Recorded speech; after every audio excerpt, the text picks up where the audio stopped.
Hello, my crafty friends. It's Marie from Marie's Vermont Creations, and today we're going to be using stencils to make a set of cards. And I am using some texture paste from Ranger and my aqua pigments from Brutus Monroe. And I'm going to take a good amount of this texture paste and put it down on my glass media mat. And I'm going to take the aqua pigment from Brutus Monroe, and this color that I'm using today is Delphinium.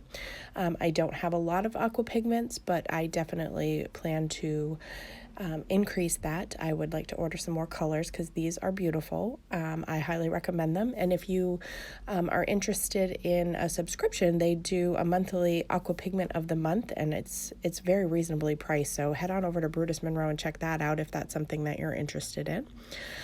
So I do have some pixie spray on the back of my stencils, and all of these stencils are also from Brutus Monroe. So I am just going to take my palette knife and coat this stencil and smooth it all over to try to get a fairly even coat of these hearts.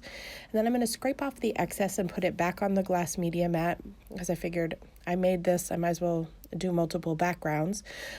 So I think I end up with 5 cards out of this. So I did a couple of hearts, and then I did a couple of the like sun ray stencil. So then I have to let these dry, and it didn't take a long amount of time for them to dry.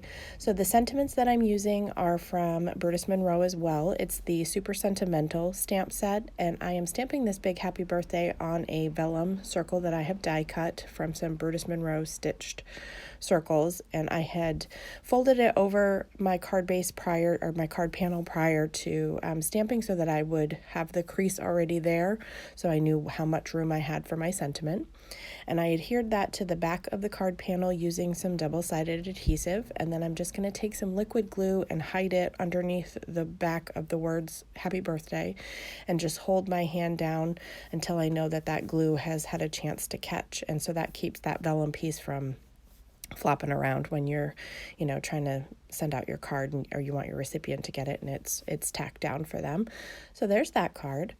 And then this next one is going to be with the sun ray. So I'm going to put it in my Misty, and I'm going to stamp the sentiment right in the center. And I'm going to use the Hello sentiment, which is from that same stamp set. I'm using Gina K amalgam ink for all of my sentiments. And this one I didn't have to stamp multiple times, but a few of them I did have to stamp. So that's the beauty of the Misty. I keep seeing that there is a new Misty. I've been wanting to get a full-size one, and I've held off just because they're kind of expensive. So I have the mini one. And so there is a new version, an upgraded version of the full-size one coming out later this year. So I'm going to hold off and get that one. So then this is You're Awesome. So I did have to stamp that a couple of times. And then for this one, I am stamping the sentiment on a separate sheet of just white cardstock, and I'm going to die cut that with one of my circle dies and adhere that to the card. So this is a great set. You could give this as a gift. They're all, similar. They match each other, but yet all different. So it's a good project. I enjoyed doing it. I can't wait to have some more colors to use to add to my variety, and then see what I can come up with. And also Brutus Monroe is coming out with all kinds of new stencils, so keep your eye out for those. And then this sentiment I popped up with some foam squares from scrapbook adhesive. And then I'm going to show you the final set of cards. And as always, I hope that you have a great day.